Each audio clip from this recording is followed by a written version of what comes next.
Can you hear me? Yes, doctor, we can hear you. Hi. Okay, hi. How Yes. are you? Are you fine? Yes, doctor, fine, thank you.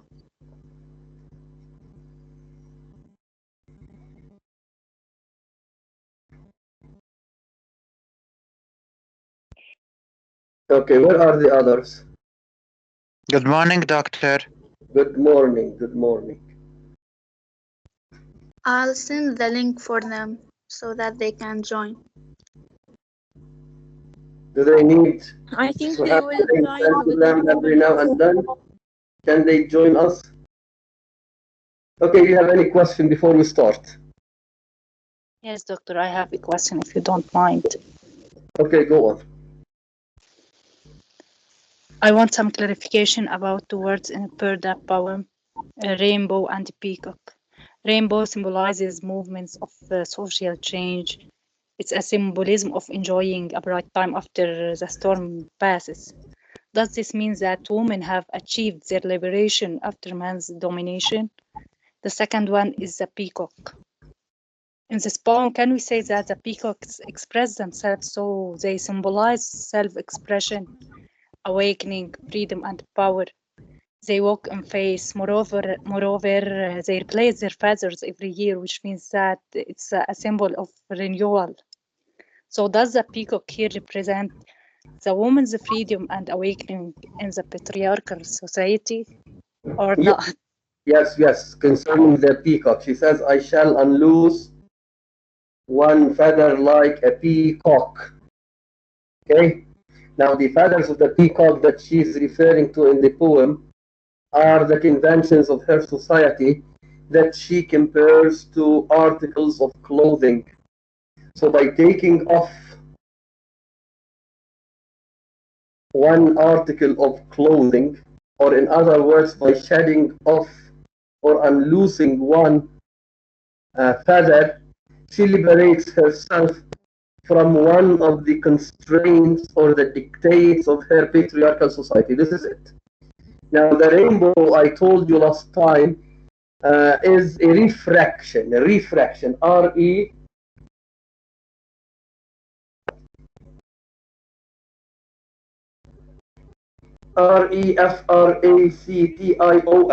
It is not a reflection, it is a refraction of sunlight, which is white. It is, in other words, a refraction of the white color. So this means that the white color is made up of 7 colors. So in this case, the rainbow reflects, expresses the real nature of the white color, right? So she says, if I'm not mistaken, let me see if I have the poem.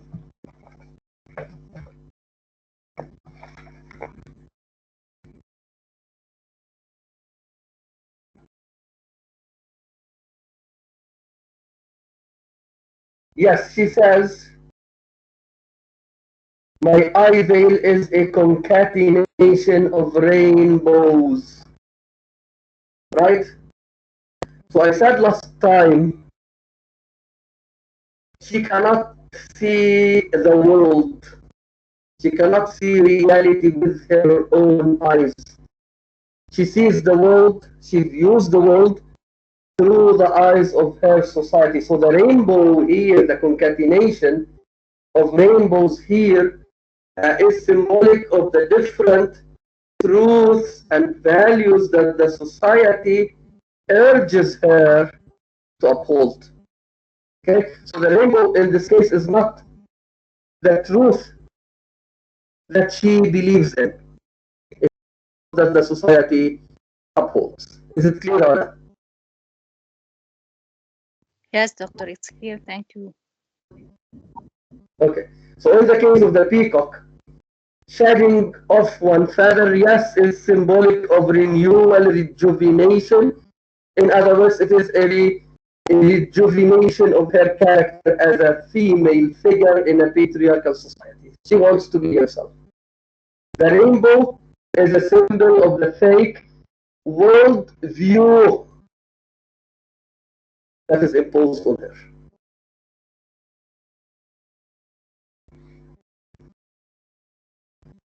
Any more questions?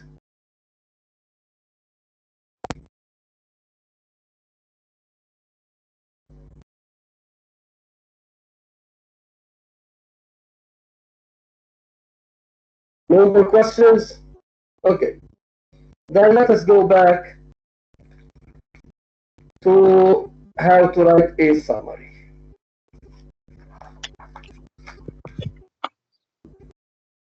Okay, last time I sent you a copy of the outline that I discussed online. Did you receive it? I sent it to you by WhatsApp. Yes. And at the very beginning, there is introduction. And I said, when you write the introduction for your paper, you start with introducing the text that you are going to analyze, its date of publication, and the name of the author of that text. So that's why I wrote next to the word introduction in Perda, and Perda is written within quotation marks. Then 1996 is written within parentheses, comma, Sylvia Plath. Now under Sylvia there is a line. This is a mistake. I didn't underline the name of Sylvia. You don't have to underline the name of the author. Okay? So this is how you identify the text that you are going to discuss in your research paper. Okay? We start with the title, and you have to write it with quotation marks. If it is a short poem, a short story, an article in a journal, in a newspaper, or a chapter in a book, or you underline it if it is the title of a novel, a play, i.e. a tragedy or a comedy. If it is the title of a book, the title of a journal, a title of a magazine, a title of a newspaper. Okay, so anything that is a book should be underlined. Then after the title, you write the date of publication. So this is how you do it professionally and academically. Okay, now last time I raised the issue of writing a summary, and I said writing a summary is a reading, a writing, and a study skill. And I said it is a reading skill because we ask our students in a reading class to summarize what they have read. So in this case, we gauge, we evaluate their level of comprehension. It is a study skill because when you summarize, you have to, let's say, identify main ideas, main points, key supporting details in order to understand the text. So this is also a study skill. It is also a writing skill because after you read and you identify the points that you have to summarize, you put them into a well-organized summary. And in this case, you draw on your knowledge of the grammar, the sentence structure, and the form of the English language. Okay, now how to summarize an article. Okay, and before I go into discussing this issue, don't try to start a new meeting because I have controlled the meeting. So no one can start a meeting except me. So just listen.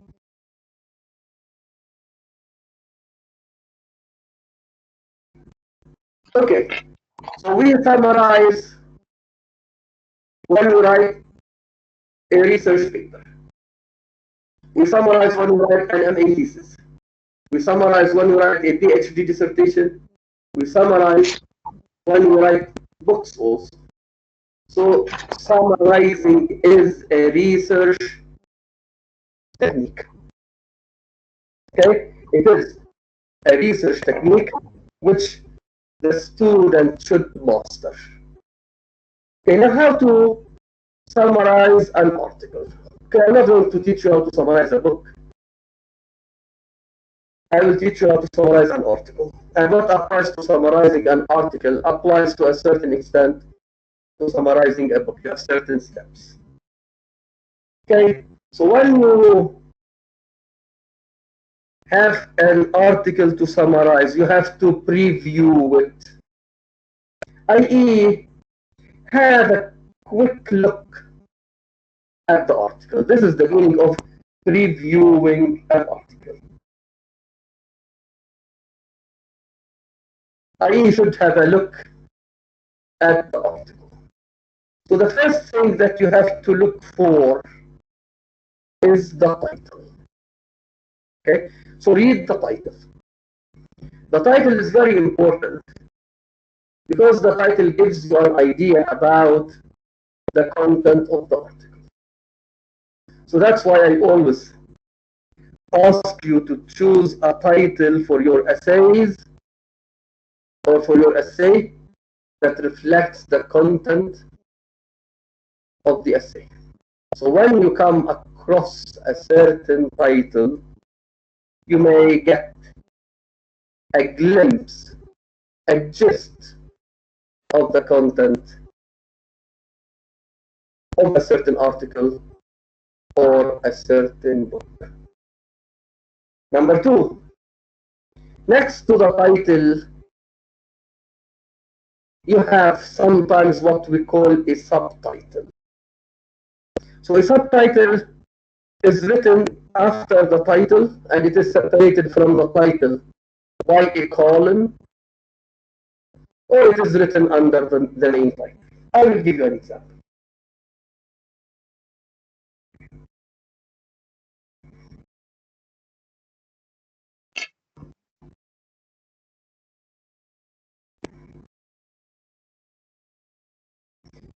This is the main title, The Politics of Change. Okay? So the first title that you usually have is the main title. Then after the title, you have a colon, then you have the subtitle. So here I will give you an example. The Politics of Change, yes.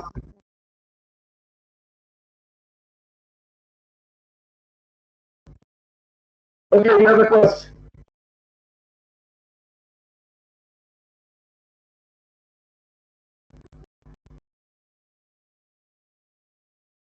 Can you hear me? Yes, we can hear you, Doctor. We can hear you. Okay, so I will give you a title. The Politics of Change, colon, a post-colonial reading of the novels, let's say, of Amin Malouf.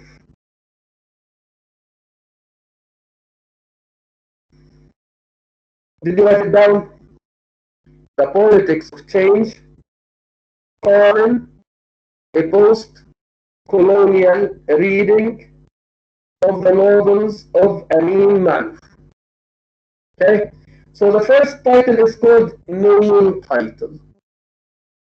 And here the title gives me the suggestion that it could be a book, in fact, because we have of the novels.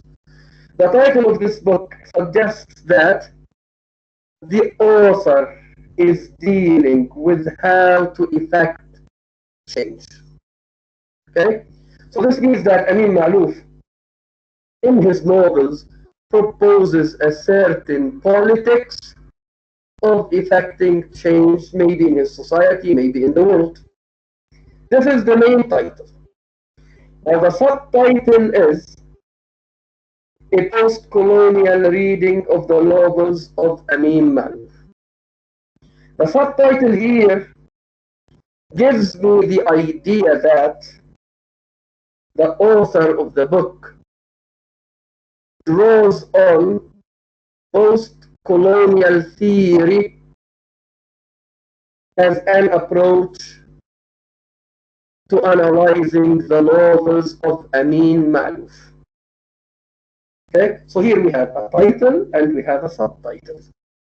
So the title gives me an idea about the content of the book, and this title gives me an idea about the methodology or the approach that the writer draws on as he analyzes the novels of Amin Malik. So this is the significance of the writer and of the title and the subtitle. Okay, so you as a student should provide a title, at least a title, and sometimes you have to provide a title and a subtitle, especially when you write an MA thesis or a PhD dissertation. Now, if you want to provide a title for an essay on Sylvia Plath's Third, you can write Women's Liberation from Their Patriarchal Society. This could be a possible main title, Women's Liberation from Their Patriarchal Society. Colon, a feminist reading of Sylvia Plath's Third. This is a subtitle. Okay, a feminist reading of Sylvia Plath's Third. Okay, and you can also write the title and the subtitle one after the other. So you write the title on the first line, then you write the subtitle on a second line, and in this case you don't need to have a colon. So you can write The Politics of Change, then on another line you write a post-colonial reading of the novels of Amin Malik, and this is how we write it on the cover pages of books, dissertations, and MA theses. Is it clear? Yes, doctor, very clear. Okay, so you have to read the title and the subtitle. Both of them give you ideas about the main issues that you may encounter or that you may come across as you read the article. Now, after you are done with the title, with the subtitle, read, let's say, the first two paragraphs and the last two paragraphs, i.e. read the introduction, which is the first paragraph, and the second paragraph, and the last two paragraphs. Why?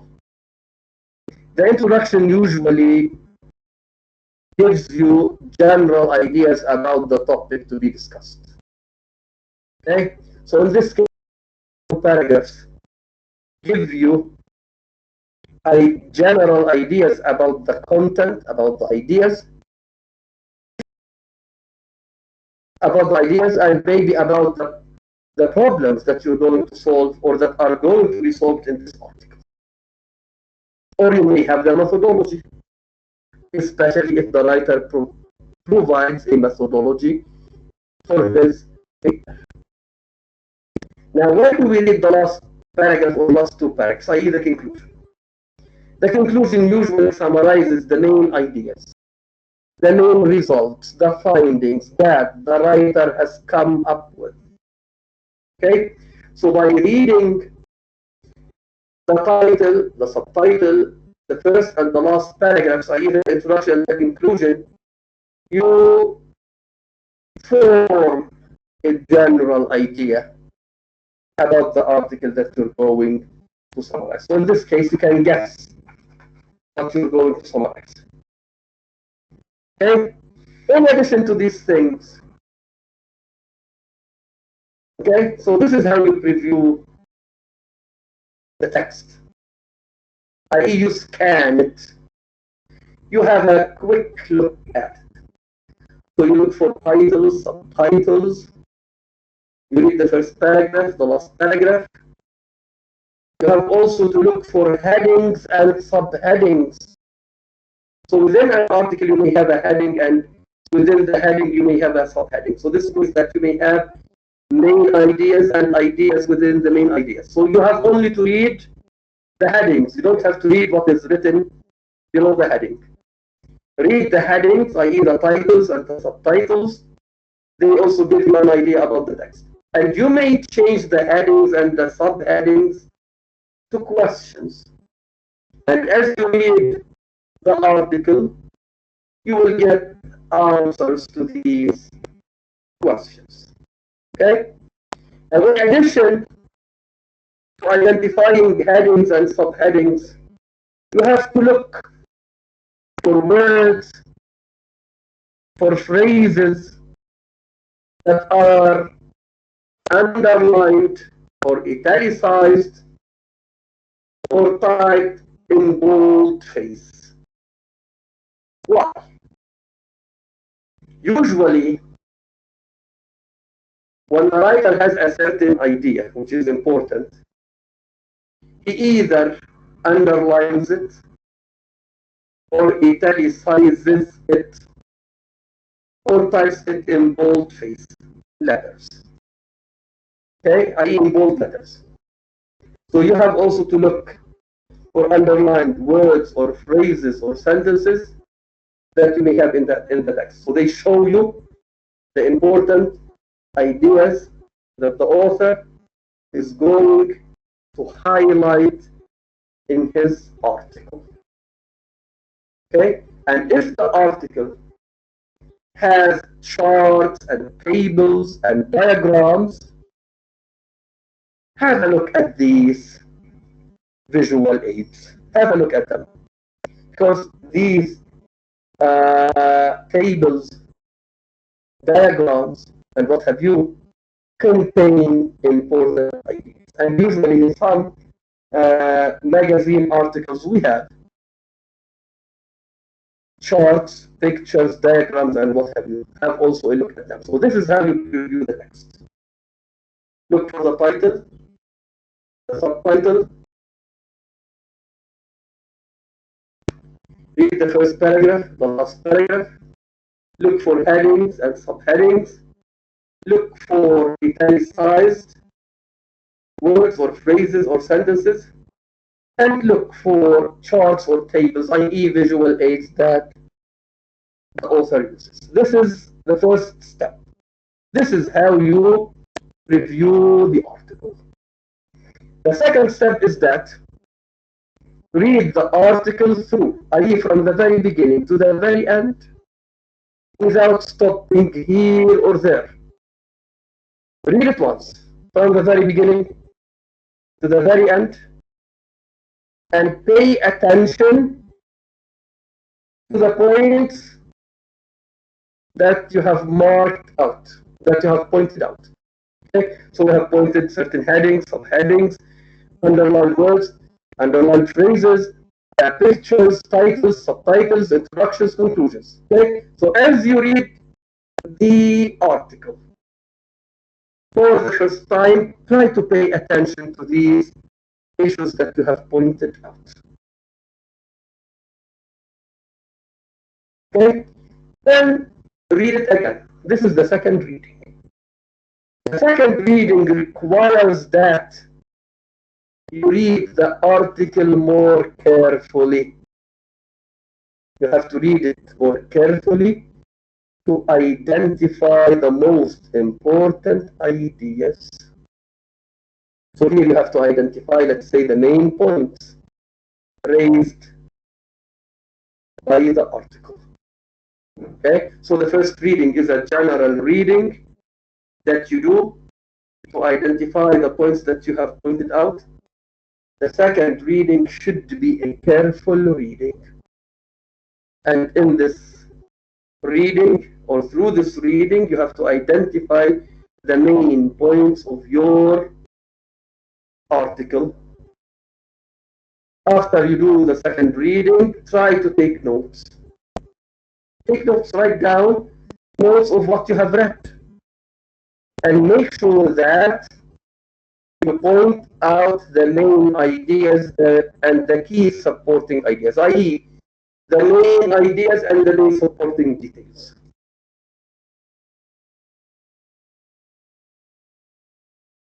Okay? So when you summarize, you don't read it quickly and then start summarizing. This is wrong. Sorry, doctor. Yes. I want to ask you, what is the difference between phrasing and summarizing? Between what? Between phrasing and summarizing. Paraphrasing. Sorry, paraphrasing.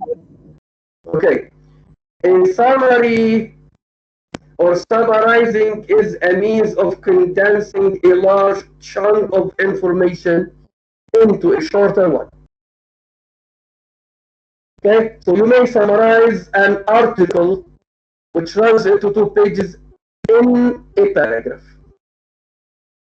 When you paraphrase the main ideas in your own words. So you may have, let's say, 2 sentences, 3 sentences.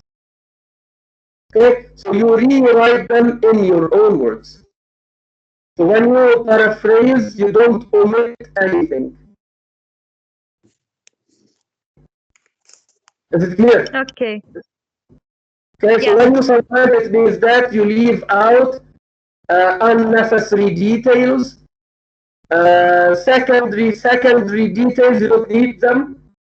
So in this case, you may reduce a 1 page into 3 sentences. So this is a need of condensing the ideas of a large body into a short paragraph. Whereas when you paraphrase, you don't have to omit anything. So if you are paraphrasing 3 ideas, I should read 3 ideas, but they should be written in your own words.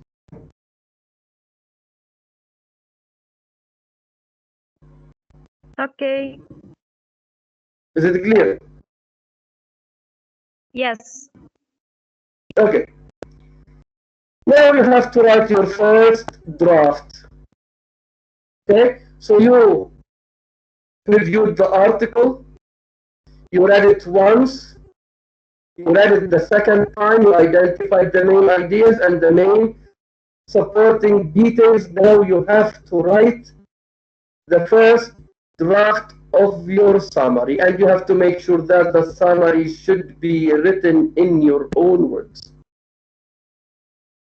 You cannot underline the main ideas and the main supporting details of the original text and put them together into a summary as if they were your own words and your own style. This is wrong. I know you may have done this at school. This is wrong. This is not acceptable at university level. So you have to start writing the first draft. So the first thing that you have to do when you write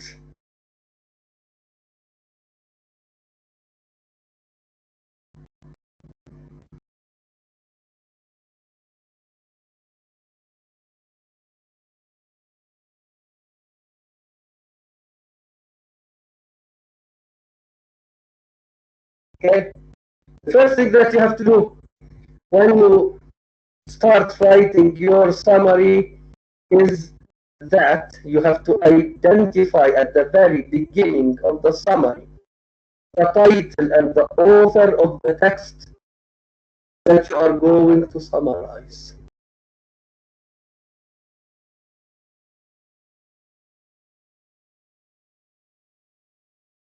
Okay, just as when you write I told you last time in Bergen 1996, comma Sylvia Plath. So here I identified the name, the title of the text, its date of publication, and the name of its author. And when you summarize an article, you have to mention the title of the article, the name of its author, and the date of its publication. So the date of its publication should be written within parentheses, as I told you. And if you have the book, we have an example. Or I will give you an example, my own example.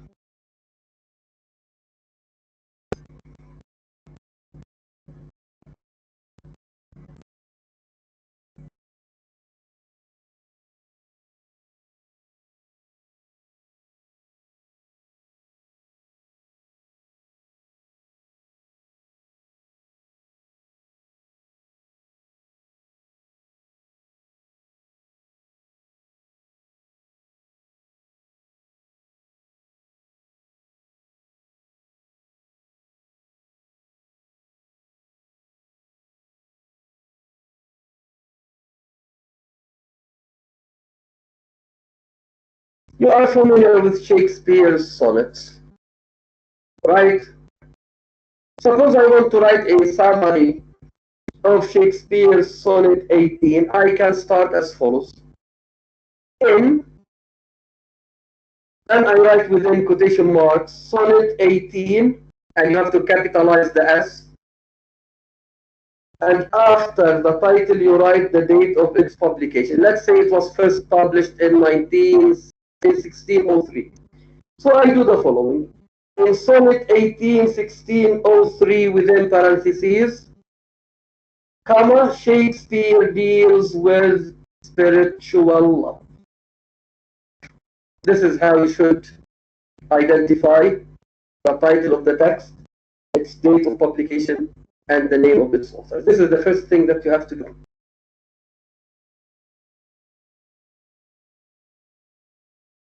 Okay, now if you are summarizing an article published in a journal or in a magazine or in a newspaper, you have to mention not only the date of its publication, but you have also to mention the title of the journal or the newspaper or the magazine in which it was published.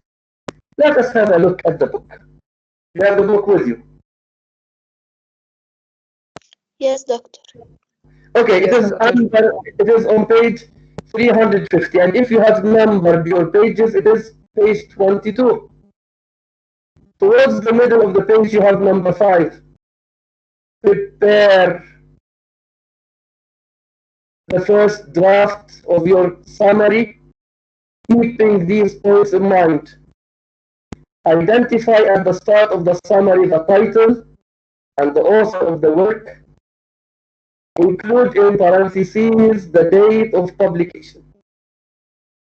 For example, here he gives you an example. It is other than the example that I have given you. In Beyond Gender Myths. Okay, so here the author of the book is quoting the beginning of the summary that we have on the opposite page. That's why the author enclosed this sentence within quotation marks. Before in you have double quotation marks. After in you have single quotation marks, because Beyond the Gender Myth is the title of the article that the student has summarized. And because it is a title within something that is quoted, we use single quotation marks. We call it a quote within a quote. We will discuss this later on. Okay, so we cannot use double quotation marks because we already have double quotation marks. So in Beyond the Gender Myth. So this is the title of the article that the student has summarized. It is written within quotation marks.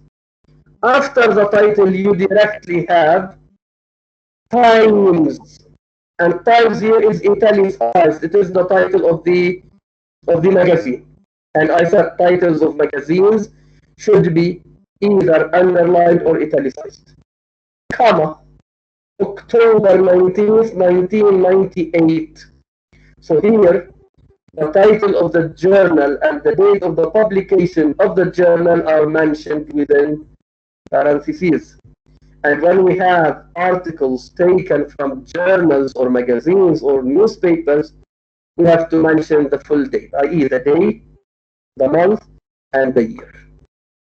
Now, if you have a book, you don't need to mention the day and the month because we don't have them usually. We have only the year. Okay, so Time is the title of the magazine in which the article Gender Myths is published. October 19, 1998 is the date of the publication of the article as well as of the journal. Comma, Margaret Hornblower. This is the name of the author of the article Beyond the Gender Myths. Take notes, please. Right next to Beyond the Gender Myths article, title of the article, Next to title of the magazine. Next to October 19, 1998, the date of the publication of the article. Next to Margaret Hornblower, write the name of the author of the article. Is it clear? Yes, Doctor, clear. Clear, Doctor. Thank you. So here, if you have an article taken, Doctor? yes. Is it there is one way to write the date, or there are so many ways? To write what? The date, the date. Do you have any other way to do it?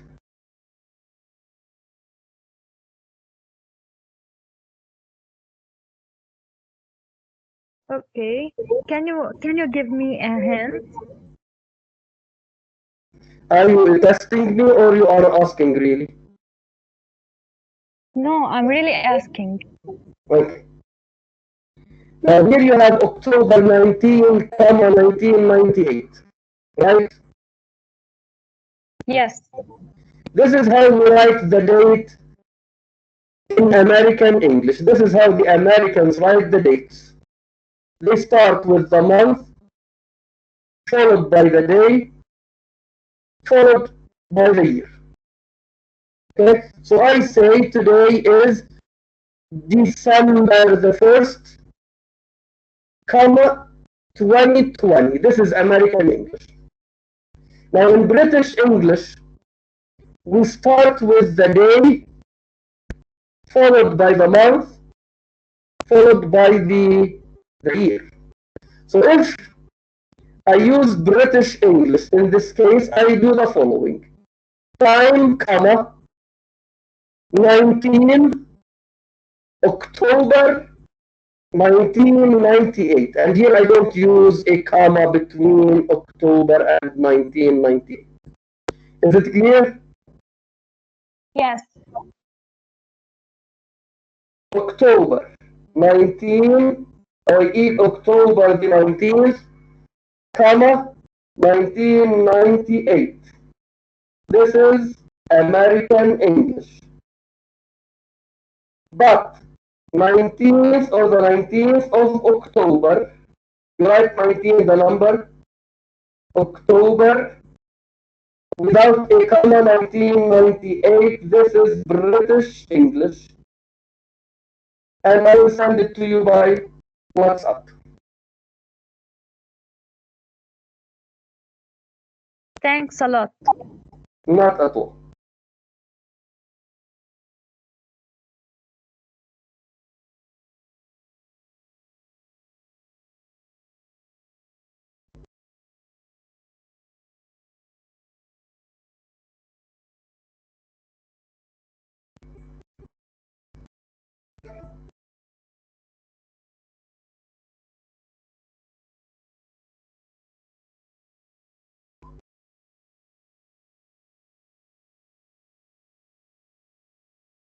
I think you received it.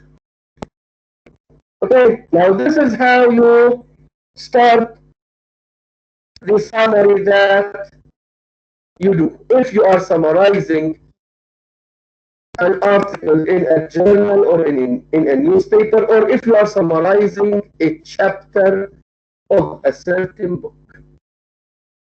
Okay, now if you are summarizing for your research paper or your MA thesis, you have to write, let's say, in Beyond Gender Myths, time October 19, 1998. You don't need to mention all these pieces of information. You can say in Beyond the Gender Myths, and within parentheses you write only the date of the publication, 1998. Is it fine? Yes, doctor. Okay. If you are summarizing for your, if you are summarizing a paragraph or a statement that you want to draw on in your research paper or your MA thesis or in a book that you're going to publish, it is enough to mention the title of what you're going to summarize and the date of its publication, i.e. the year, and the name of the author. So you don't need to write, if it is a magazine article, you don't need to write the title of the magazine and the day and the month. Because later on, when you write your list of references or your list of works cited at the end, you will mention all of these pieces of information. Okay?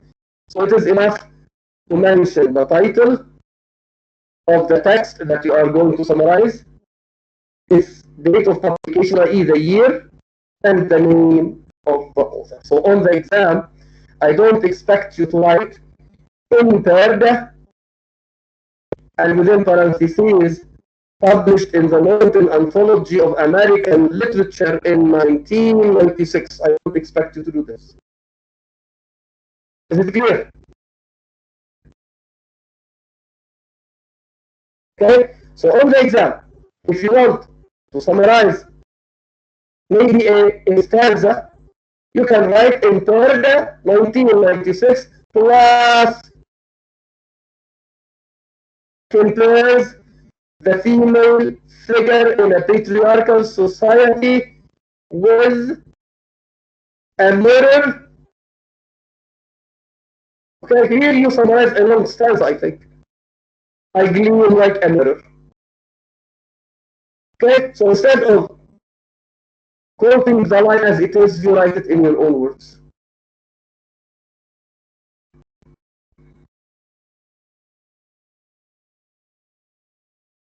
Okay, so you identify the title of the text, its date of publication, and the name of the author. This is the first thing that you have to do.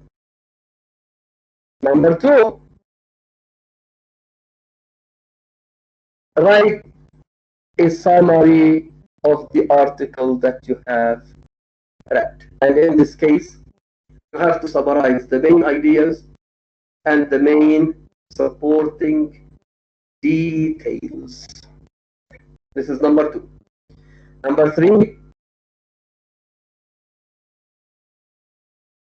don't imitate, and this is what the book says. Express the main points and key supporting details in your own words. Don't imitate the style of the original work. I mentioned this before. So summarize using your own words and your own style. And if you are writing a one-paragraph summary, you don't have to overquote the original source. What does it mean to overquote? I.e., overquote means quoting too much. Okay, so if I am writing a one-paragraph summary, I can quote one sentence or two sentences. This is the maximum. Okay, so sometimes when I read an article and I come across a certain idea that I need to summarize, but I cannot rephrase it in my own words. I find that it is difficult, it is impossible to change the style and the wording of the original text. So I take the sentence as it is, but I have to write it within quotation marks. I have to show my reader that I have taken the sentence as it is from the original text. It is not my own sentence. Okay? So when you have a short summary, you can't quote more than one or two sentences. Is it clear? Even if you take a phrase, you may take a phrase made up of three words, as it is from the original source. You'd better. You'd better, i.e. you had better. Write it within quotation marks. Why? To show that you are not plagiarizing. Okay? Even if you take a sentence from a certain text and if you take a word, not a sentence, if you take a word or a phrase from the original source, your reader can find that this phrase or that word is not yours. So you'd better and had better in English expresses a strong recommendation, a strong advice. Okay? So it doesn't cost you anything. Okay? So you have taken a phrase or a word from the original source, write it within quotation marks.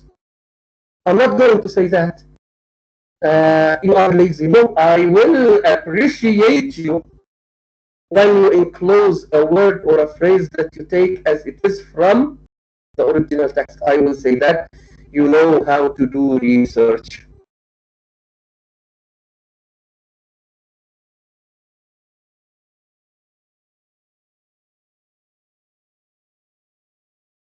Okay, now here we have number E in the book. I will read it and I will explain it to you, although I don't like to read. Preserve the balance and proportion of the original work. What does it mean? Now suppose that I have written an article on Alexander Pope. And in this article, I have discussed two main ideas. Okay? Now, in this article, I may have spent 75% of the article discussing the first idea, i.e., 3/4 of the article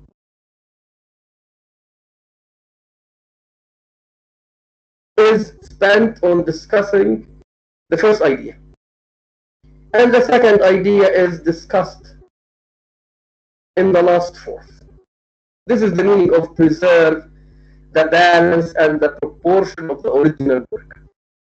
Okay, so this means that 75% of my summary should present the first idea, and 25% of my summary should present the second idea. Okay, so this means that if the summary of the main ideas runs into 20 sentences, let us talk in terms of sentences. 20 sentences or 20 ideas. So this means that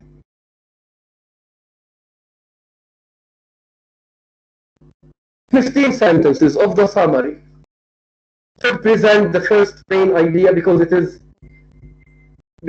takes 75% of the space of the original article, and 5 sentences of the summary should be allocated to the second idea because the second idea takes only a small proportion of the essay. Is it clear?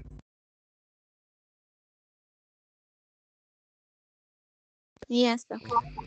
Okay, so this is the rule of preserve the balance proportion of the original work. So if the original devoted 75% of its space to one idea and only 30% to another, your summary should reflect that emphasis. So 70% of the summary should be allocated to one idea, and 30% of the summary should be allocated to the second idea. Okay, now we are done with the first draft. Go back to it, read it, revise it, correct the mistakes that you may have made. Because the final draft that you have to turn in should be free of errors. Okay, so after you revise the paper, after you proofread it, this is the meaning of revise. Proofread. Proofread. PROOFREAD. You proofread your summary in order to correct whatever mistakes that you may have done or that you may have made. You make mistakes, you don't do mistakes, okay? So you proofread it to correct whatever mistakes that you may have made. Finally, you write the final draft. This is how you are supposed to summarize an article or to write a summary. Is it clear? Yes, doctor. Yes, Doctor, Yes, doctor. Okay, yes. when we summarize and we quote a sentence or one word, we just put it within quotations, or we write also the number of the line. Not the line, the number of the page. Okay? Is it clear? Yes, doctor. Okay, now, yes, if the word or the phrase occurs in a summary that you write in your research paper, you document at the end of the summary. You don't need to document after the word or the phrase or the sentence. Is it fine?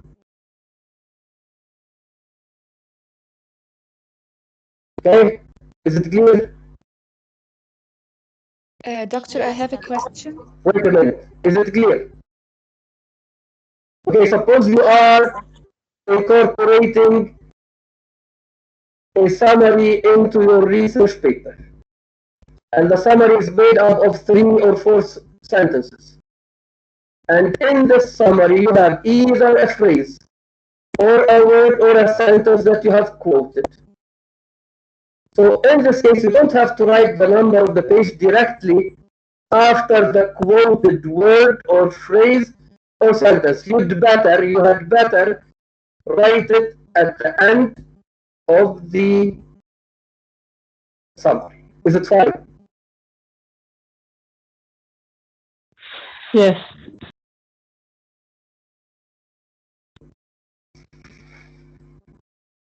Okay? So when you write it at the end of the summary, I as a reader realize that the ideas that you have taken from someone else end here. Okay? And the next sentence is either your sentence or the sentence of someone else. So that's why I want you to write the number of the page or the documentation at the end of the summary. Is it clear? Yes. Yeah. Okay, someone was going to ask a question. What is it? Yes, doctor, when we are summarizing, we should stick to the approach that the author is using. He used in his text or poem or research paper. Which approach? I mean, if he wrote in the first person approach, we should summarize in the first person approach. I think you'd better change it to the third person. So in this case, you change the style of the original. So when you summarize, you change the style, you change the wording, and you condense the material, i.e. you make it shorter. Is it clear? Yes, thank you. It is better to change it to the third person approach, especially because when you write your research paper, you have to adopt the third person approach. You can't write a research paper using the first person approach. Now, if you want to preserve the approach, i.e. the style of the original, quote it as it is. Okay? Now, if you are writing a research paper for an autobiography course,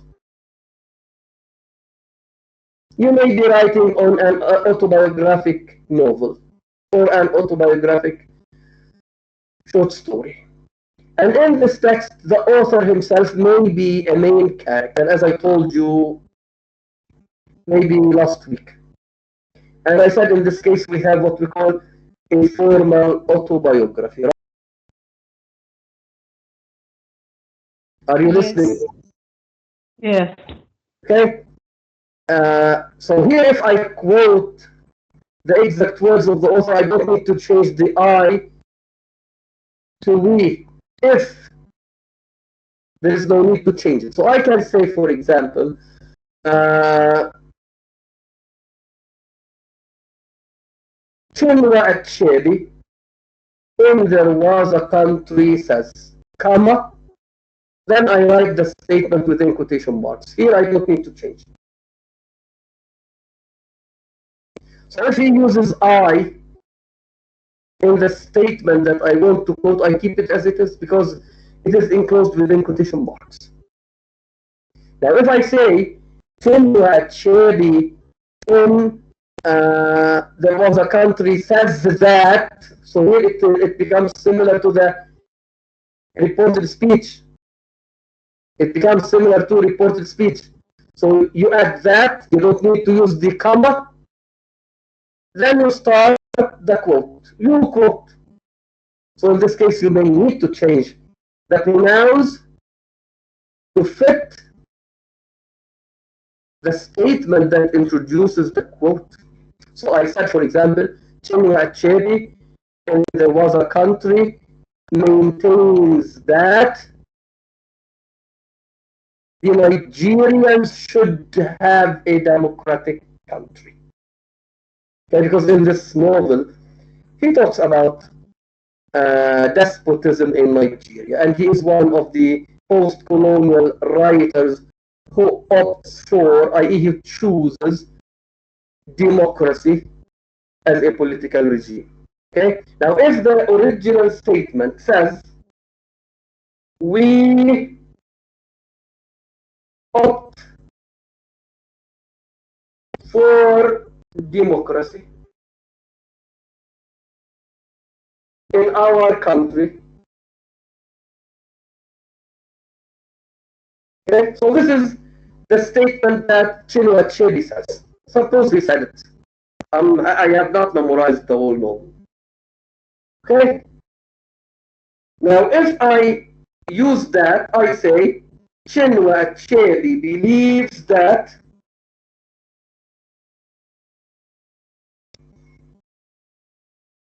the Nigerians. Okay, so instead of we, I use the Nigerians. I drop we, I replace it with Nigerians. So I will write it down, then I will send it to you by WhatsApp. Actually, maintains, you may write it down if you want, that the Nigerians, then you quote, for democracy in, instead of our, I have to change our verb. Yes. So I write there within square brackets.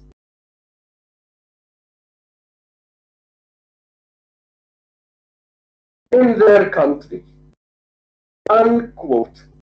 So when I write there within square brackets, it means that I have introduced a change into the text.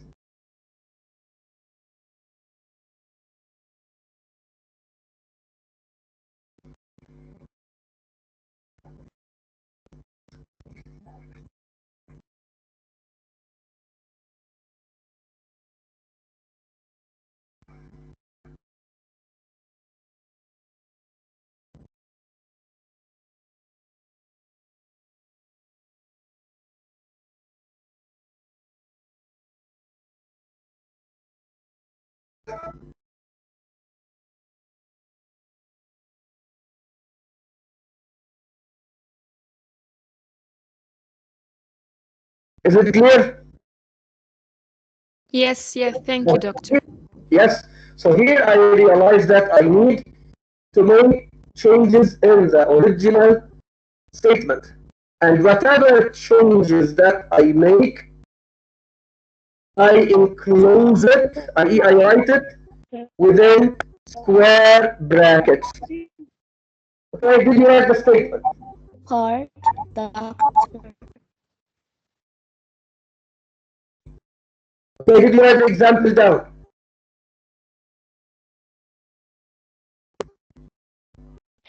Sorry, doctor, I didn't. What?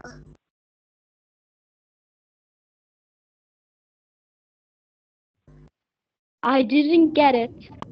When to change from I to me? I didn't change from I to me.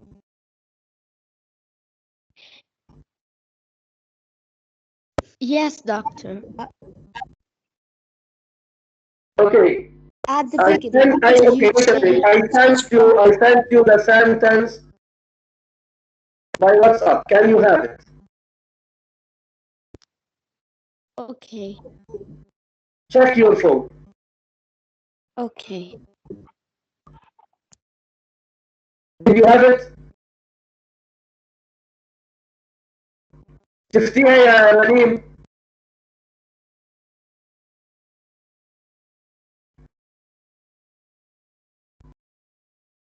Okay, Rani, what's wrong with it? Yes, thanks.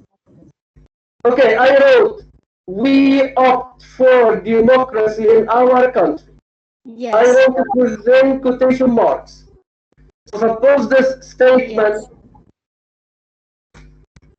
was written in Chinua Achebe's novel, There Was a Country.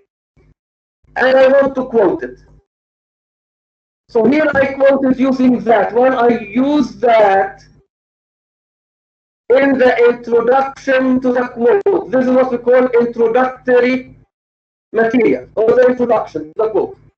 If I use that, it means that I have to make changes in the quote sometimes. So here we have we and our, and these are first person pronouns. They are the plural of I. We is the plural of I, our is the plural of my.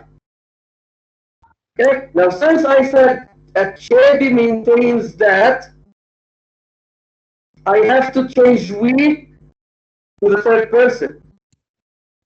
So we is the first person plural. I replace it with the third person plural, i.e. the Nigerians. Is it clear now? yes, Yes. Okay, Achebi maintains that the Nigerians, and I quote, opt for democracy, opt for democracy in, and instead of our, I use their. I changed our to there, that's why I have to write it within square brackets. Okay, thanks. Okay? In their country. Now, if I don't use that, I can say Achebi maintains, comma, we opt for democracy in our country. So here we have what we call direct speech. Okay, Okay? Achebi, you may write it another time if you want. Achebi maintains, comma, quote, we, and you have to capitalize we here. Because you don't have that. We should be capitalized. Achebi maintains, comma, quote, we, capital W, opt for democracy in our country. You don't have to change anything. This is what we call direct speech. Okay, so quoting is similar to direct speech. To make it easier for you to understand. Okay, so exact quoting is similar to reported to direct speech.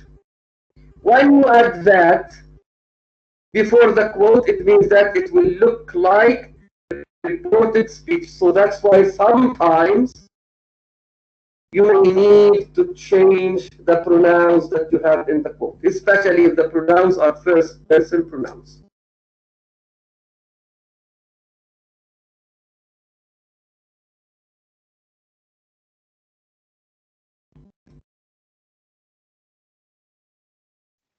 Okay. And if you have you, let's say, if you have you in a text and you want to use that, it is better to paraphrase it or summarize it in your own words. And in this case, you drop you. Okay, for example, you, if I am talking to you as a student, I say, you have to write a review of literature for your paper. You have to write a review of literature for your paper. This is my exact statement. So if I want to use that, I can say, the instructor believes that the students, and here you have to drop you. The students should write reviews of literature for their papers. So here it is no longer a direct or an exact quote. You have to change it. Is it clear now? Very Yes, clear. thank you. To all? Yes. Okay. Now we have a sample summary of an article on the following page. Did you read it?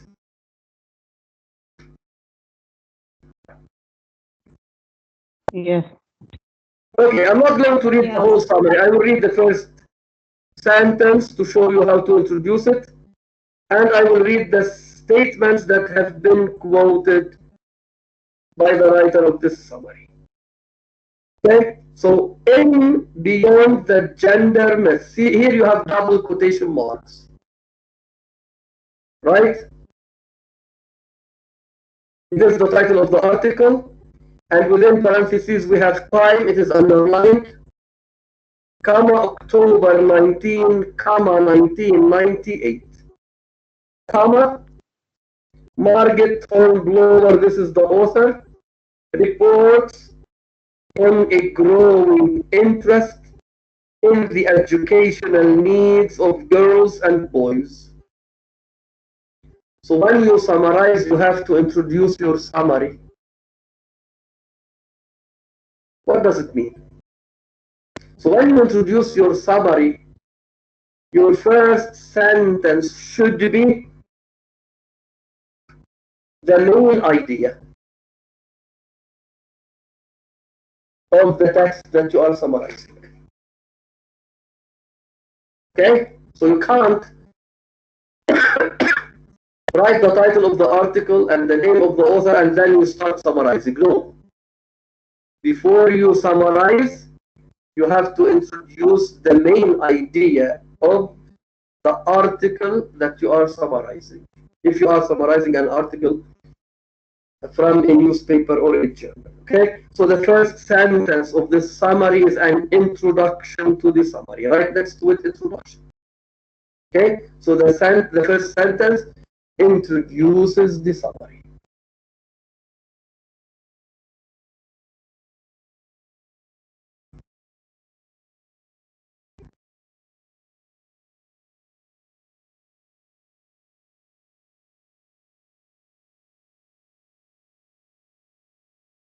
Okay, now in the early 1990s, here the summary starts. Okay, so the summary starts here. So the second sentence is the beginning of the summary. In the early 1990s, researchers found that the education system shortchanged and harmed girls. And the article deals with the school curricula and how they should take into consideration the needs of both males and females. Okay, towards the middle, there is something quoted from the original text. Despite the gender-specific agendas, writes Hornblower. A recent report found that then you have quotation marks. What helps girls is what helps boys. So here we don't have changes because the article is already written using the third person approach. What helps girls is what helps boys. Smaller classes, a demanding curriculum, and encouragement. Period, unquote. So if you don't have to mention the page number, for example, the period should come before the quotation mark. Okay? The period should come before the quotation mark. So in this case, the period appears as if it were part of the final word. يعني وكأن حرف من آخر كلمة. تكتب الكلمة مباشرة نقطة. You don't have to leave a space.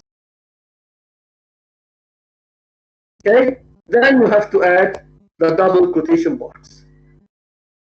And at the end, we have also a quoted sentence. Then writes Hornblower, comma, and because it is here, because we don't have that, we use a comma. In the first quote, we don't have a comma because we have that. Can you find it? Go back to it.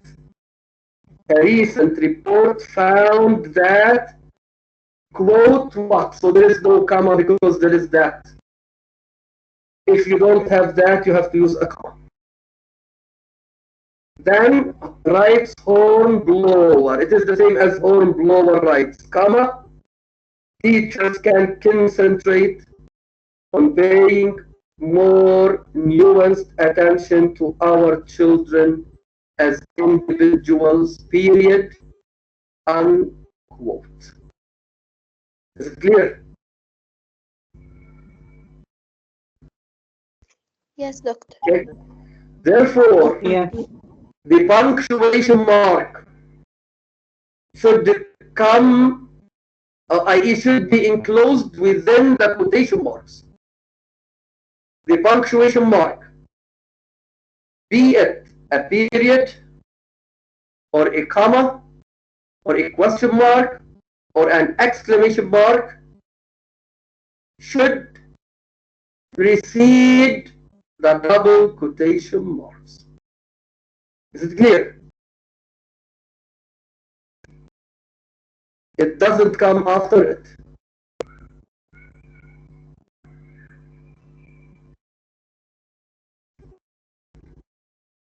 And doctor, if we have the number of the page, it will be within the quotation marks?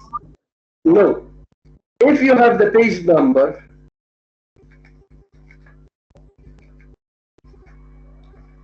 you write the quote, right? Are you listening?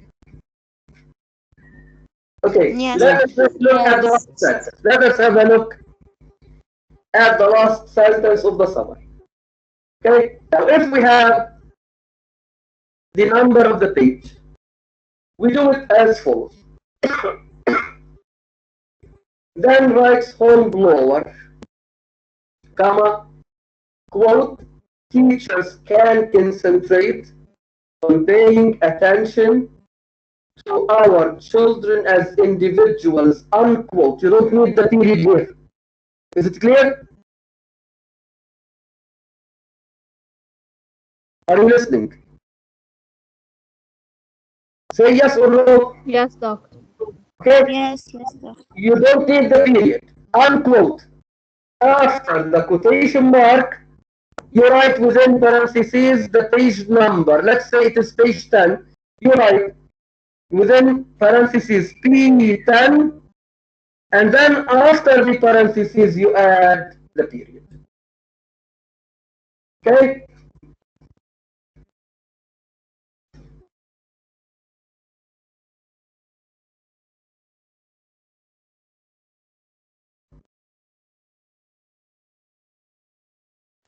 Okay.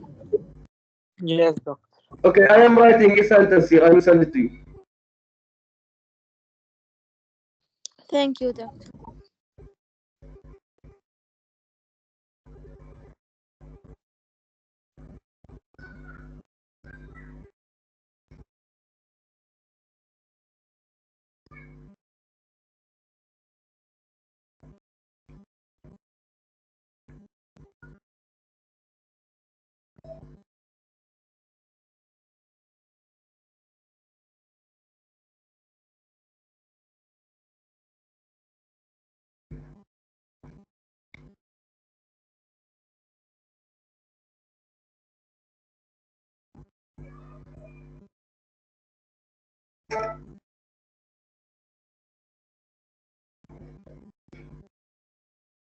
Okay, I sent you the sentence. Can you have it?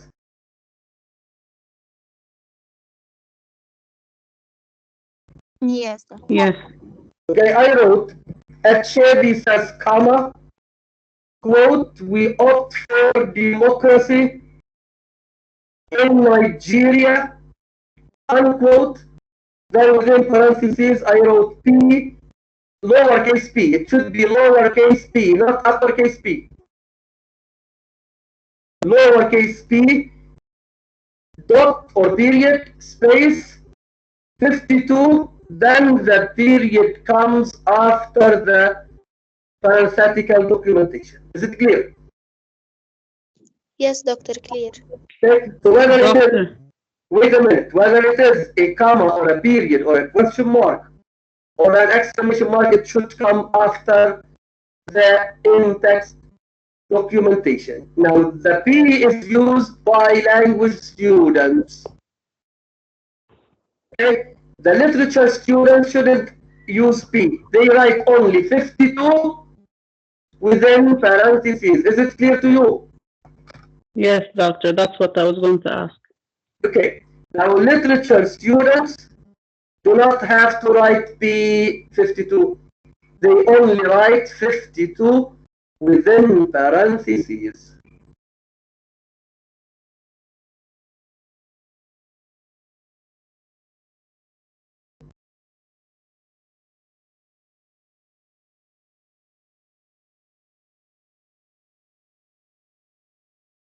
Okay? So this is a good beginning or a good introduction to the chapter on how to write a research paper. Okay? Sorry. Yes. At the end of every summary, we have to mention page number or only when we quote something? What? I didn't hear you. At the end of every summary, we have to mention page number or only when we quote something in the summary? Okay, let me say one thing. Now, if I'm asking you to write a summary of an article and you quote a sentence, you have to write the number of the page on which that sentence appears. Okay, it's fine.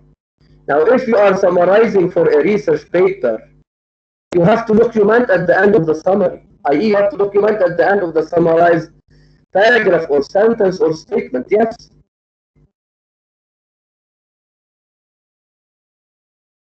Okay, thank you. Otherwise, Doctor? wait a minute. Otherwise, you will be accused of plagiarizing your paper.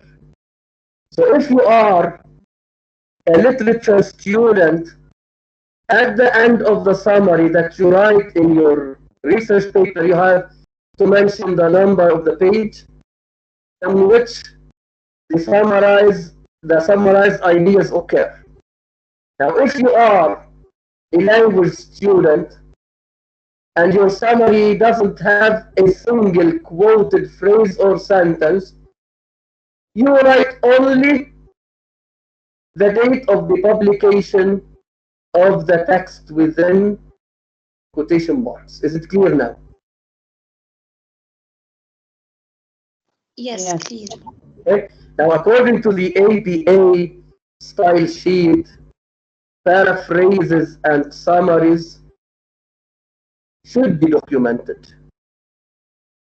Okay, so if the paraphrase and the summary, if the paraphrase or the summary doesn't include a quoted sentence or phrase, it is enough to mention the date of the publication of the text within parentheses, i.e., in the parenthetical citation, you mention the date of the publication of the text. If you have a quoted sentence or phrase, you write the date of the publication followed by P, comma, P, and the number of the page. The MLA students have to mention the page number only. Okay, so the MLA students have to mention the page number whether they have an exact quote, whether they summarize, or whether they paraphrase. Okay, someone has a question. Go on. Yes, doctor. If we are summarizing a text of one page, When we quote, we write the quote and one or no need. What did you say? If we are summarizing a one-page text, Yes. after quoting, we write the quote and number one, or no need to write one because it is already one page. Okay, if you are summarizing an article as an exercise, as an assignment.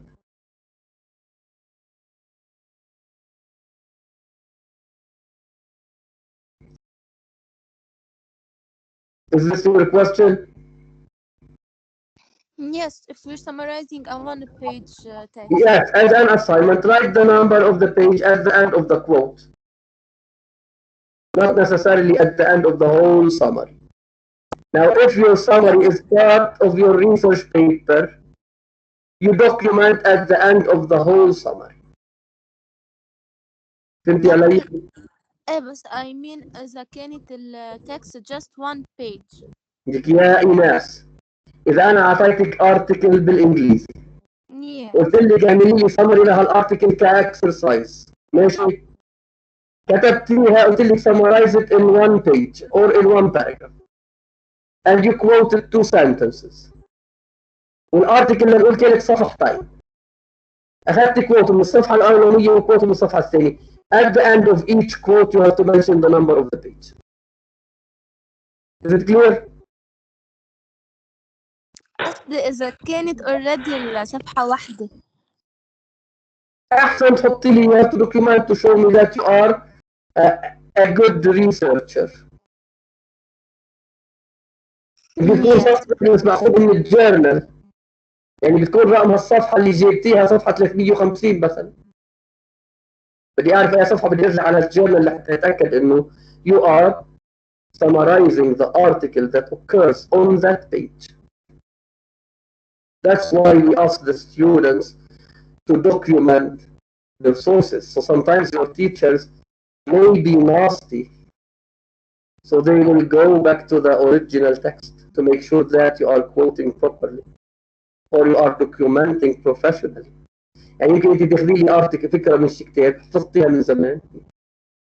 Okay, so you may have some memorized a certain idea from a certain book, and you don't know where to locate the idea. So you quote it as it is, and you invent a number. So it may occur in the original on page 100. So you write, let's say, 150. Okay. So if you have a teacher who is strict, he may go back to the page that you mentioned to make sure that you are quoting properly. And some teachers at the MA level and the BA, PhD level do it. They do it. They test every single thing that you do. Is it clear, Ines? Yes, doctor, thank you. Okay. Now this takes us to the chapter on how to write a research paper. Now at the end of this chapter, you have two articles. You have one entitled Trading Networks, and you have another one entitled Keeping the American Dream. Okay, if you want to read them, you may summarize them for pleasure to practice the technique or the skill of writing a summary. At the end of this chapter, you have a chapter entitled Argumentation Persuasion. I am not going to discuss it now. Skip it. You have the book?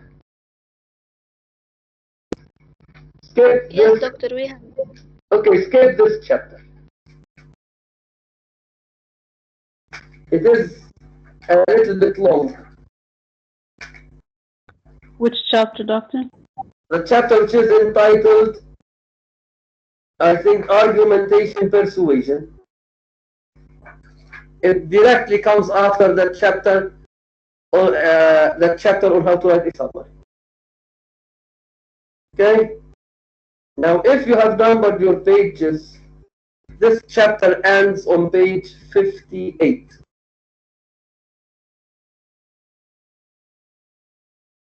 Okay, then the following chapter is entitled Writing the Research Paper. Did you find it?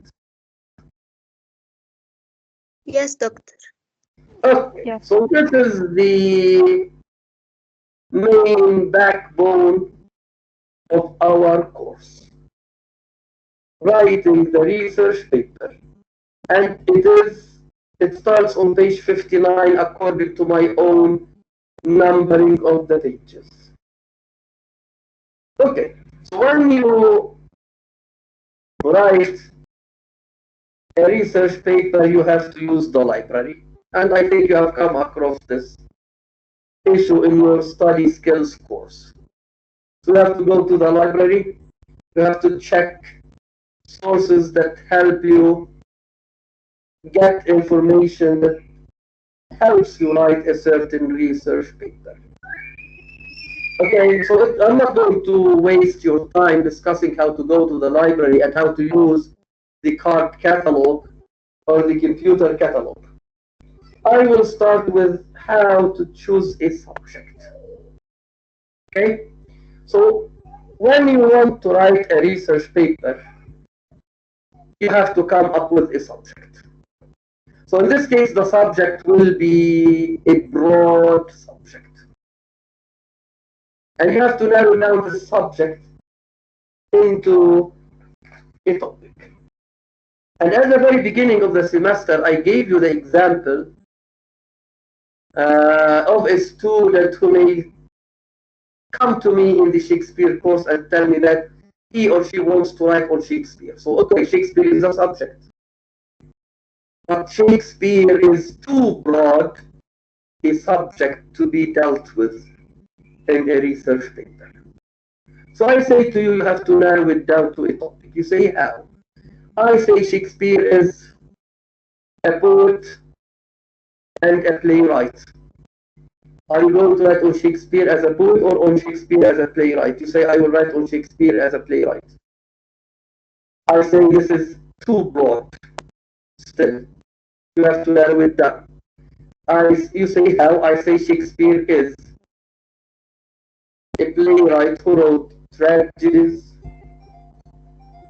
and comedies. So are you going to write on Shakespeare the tragedian or Shakespeare the comedian? So you will say, I want to write on Shakespeare the comedian. I will change the topic now. You say, okay, comedian. I say, okay, fine. In this course, we have studied, let's say, Hamlet, Othello, Lear, Macbeth, The Merchant of Venice, A Midsummer Night's Dream, Measure for Measure, and what have you. I say, which comedy of these are you going to write on? You may say, I want to write on The Merchant of Venice. I say, okay, so you have narrowed down your topic from Shakespeare to Shakespeare the playwright, from Shakespeare the playwright to Shakespeare the comedian, from Shakespeare the comedian to, let's say, The Merchant of Venice. Still, you have to choose a topic related to The Merchant of Venice.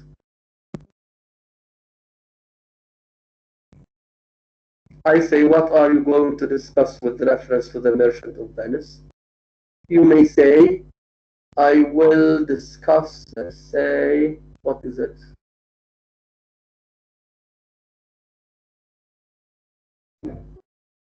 How Shakespeare in The Merchant of Venice valorizes Christianity over the Hebraic law, i.e. how Shakespeare considers the teachings of Christianity superior to the teachings of Judaism, for example.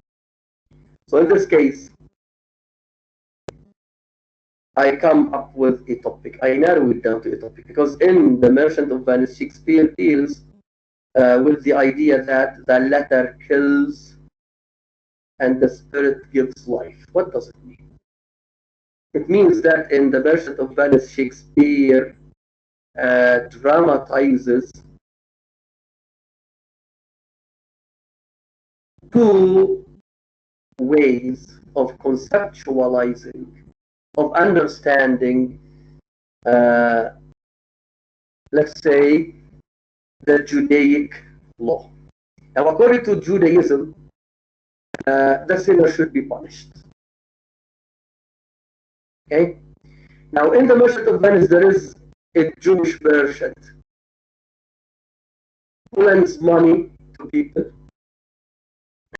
and he gains profit out of lending money to the people. And they have to sign a contract.